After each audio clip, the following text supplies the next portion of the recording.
Mendengar nama ini, langsung terbayang Masjid Patok Negoro dan puluhan pondok pesantren yang mendiami dusun itu. Namun, siapa sangka, selain sebagai dusun cagar budaya, Melangi punya sejarah lain, yaitu menjadi salah satu pusat konveksi di Yogyakarta.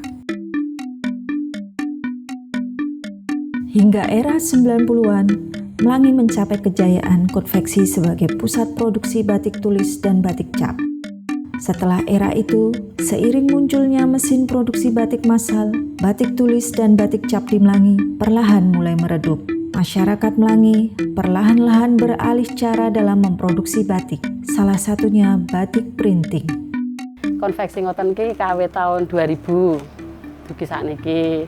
Ya alhamdulillah sekecot teng konveksi ngoten lho. Ngoten kan mbok misale udan terus mboten distorke kula mboten lunga mboten mambu mboten nek teng nggen salmon bubur ayam ngoten niku kan kedah mbok udan terus angin ngoten niku pokoke kedah dibeto mriko karang matengan ngoten lho.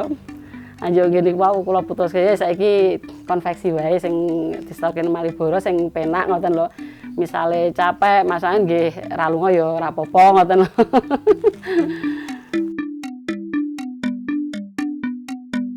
Mboten nek batik cap kan mahal to Mbak niku. Dados nek disate teng Malioboro kurang sing ngoten iki kan perbandingane murah ngoten lho. Sak metere paling sekitar 11,5.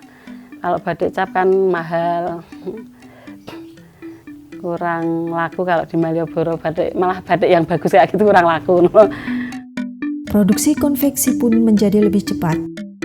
Bahan baku kain secara terus-menerus didatangkan dari luar kota, antara lain Solo dan Pekalongan.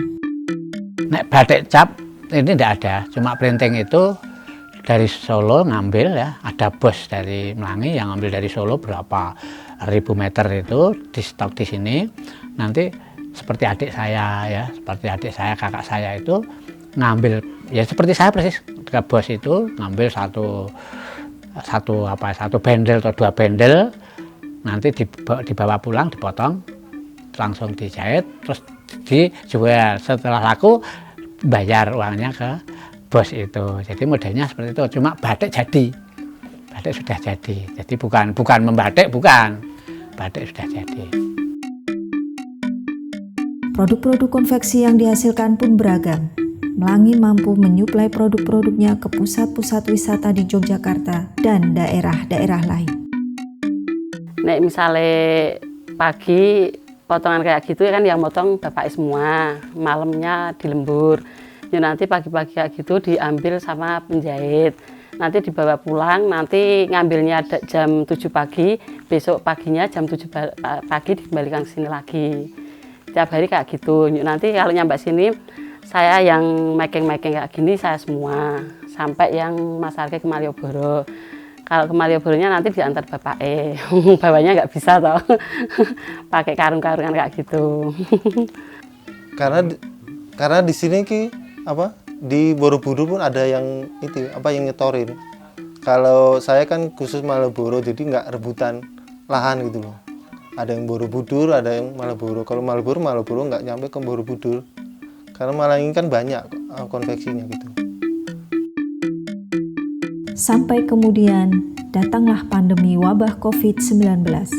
Dampaknya pun sangat luas, salah satunya terhadap sektor pariwisata.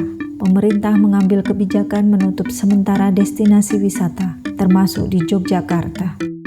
Hal ini tentu saja berpengaruh terhadap industri konveksi di Melangi. Tak ayal lagi, produk-produk yang dihasilkan industri konveksi di Melangi tidak tersalurkan sepenuhnya ke pasar. Pengaruhnya ya 100% drop. Jadi drop 100%, tidak hanya 10%, drop 100%, memang sama sekali tidak produksi. Dari mewarnai tidak, dari jahit tidak, apa semuanya. Penjualan juga tidak. Ini dalam waktu mulai dari April ya, dari April, Mei, Juni, Juli ini memang belum bergerak apapun. Kecuali satu kali kemarin hari Sabtu saya coba lihat di Malioboro kok mulai sudah ada sedikit geliat-geliat itu.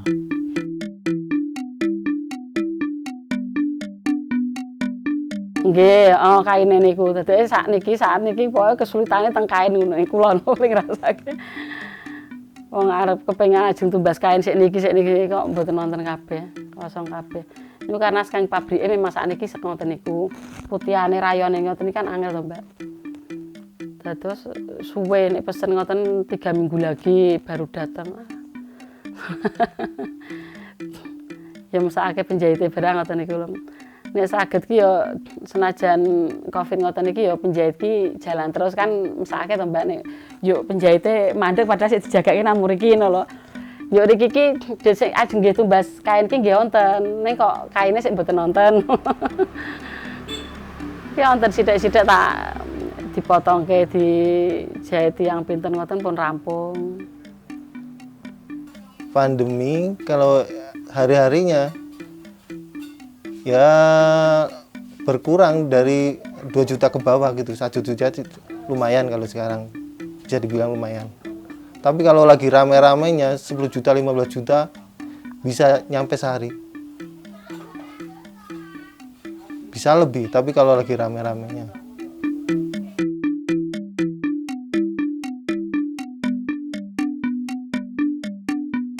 Mereka yang bertahan adalah yang mampu mengubah strategi pemasarannya. Beberapa mencoba menjual produk-produknya melalui media sosial maupun pasar daring. Sedangkan mereka yang sebagian besar gagap internet lebih memilih pekerjaan lain sambil menunggu pandemi berakhir. Untuk saat ini, tapi kalau dulu-dulu penjualannya ke Malioboro, cuma nggak sampai kemana-mana. Tapi sekarang diambilin yang all shop itu. Jadi kalau all shop kan bisa kemana-mana, tapi kalau ya itu karena pandemi jadi laku kerasnya sekarang di all shop. Ya anak kula teng online kan paling lancar nggih. Ya mungkin lek mendhet dagangan tenggen kula ngoten niku. Ya mungkin gari hitung-hitungan ya di store. Napa misale celana ngoten iki setunggal kodine 340, 350 yo langsung let 2 hari langsung dibayar ngoten niku. Ya alhamdulillah nih anak kula enane nggih lancar. Ya kula lek teng Malioboro ya mboten kados nganu ngoten lek kula ngrasake senajan corona nggih tetep biasa ngoten lho.